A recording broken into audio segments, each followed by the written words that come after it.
Jemaah yang dimuliakan Allah Subhanahu wa taala, seluruh harta kekayaan Khadijah diserahkan kepada suaminya, kepada Nabi sallallahu alaihi wasallam untuk perjuangkan agama ini.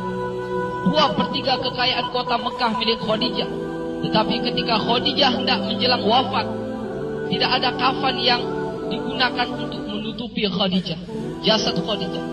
Bahkan pakaian yang digunakan Khadijah ketika itu adalah pakaian yang sudah sangat kumuh dengan 83 tambalan, di antaranya dengan kulit kayu. Jemaah yang dimuliakan Allah Subhanahu wa taala, dikisahkan satu hari Nabi sallallahu alaihi wasallam pulang daripada kerja dakwah. Ketika pulang masuk ke dalam rumah, biasa Khadijah menyambut, berdiri di depan pintu. Ketika Khadijah hendak berdiri menyambut, Nabi sallallahu alaihi wasallam kata, "Wahai Khadijah, tetaplah kamu di tempatmu." Ketika itu Khadijah senang menyusukan Fatimah yang ketika itu masih bayi. Tuan-tuan yang dimuliakan Allah Subhanahu wa taala, karena begitu pengorbanan Nabi dan Khadijah untuk agama ini, untuk macam mana hari ini kita kenal Rabb, untuk macam mana hari ini kita kenal macam mana kita solat, macam mana hari ini kita kenal Tuhan yang sebenarnya, kita kenal Allah. Jamaah yang dimuliakan Allah Subhanahu wa taala, seluruh harta kekayaan mereka telah menjadi habis. Sehingga ketika Fatimah menyusu, bukan air susu yang keluar, tetapi darah yang keluar yang masuk ke dalam mulut daripada Fatimah radhiyallahu anha. Maka Nabi SAW telah mengambil ini Fatimah dan diletakkan di tempat itu. Gantilah Nabi SAW berbaring di pangkuan Khadijah. Maka Nabi SAW karena begitu lelah jumpa manusia dengan menghadapi caci maki dan fitnah manusia ketika itu, Nabi tertidur. Ketika itulah Khadijah dengan belayan kasih sayang membelai kepala Nabi SAW. Tak terasa air mata Khadijatul Kubra menetes di pipi Nabi SAW.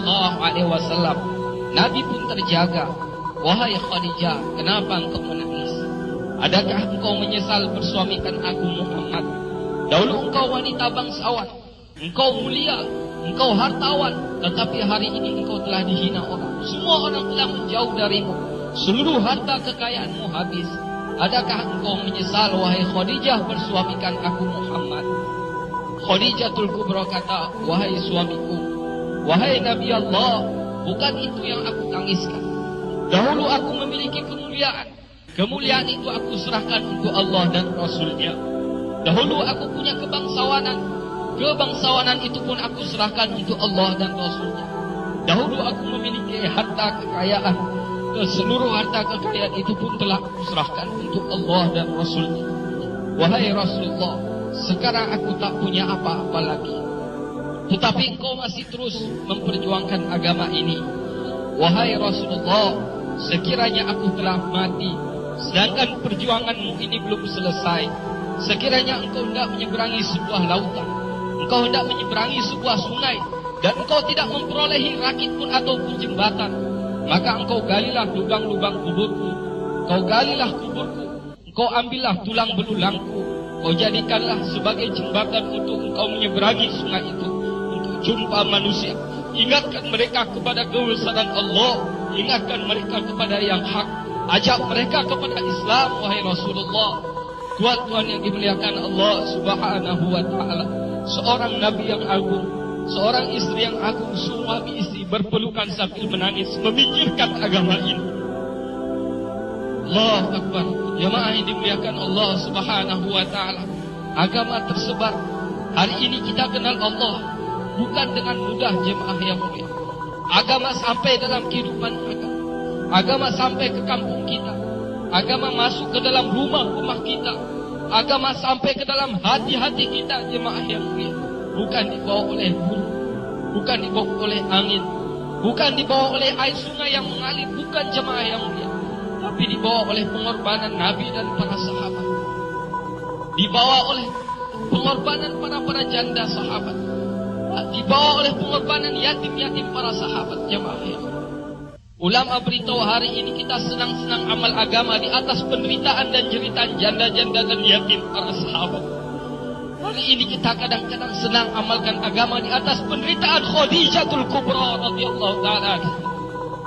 Jemaah yang dimuliakan Allah Subhanahu wa ta'ala, Kalaulah hari ini kita tidak hargai pengorbanan mereka, apa yang harus kita jawab di hadapan Allah? Kalaulah kita jumpa Allah, apa yang akan kita jawab di hadapan Nabi?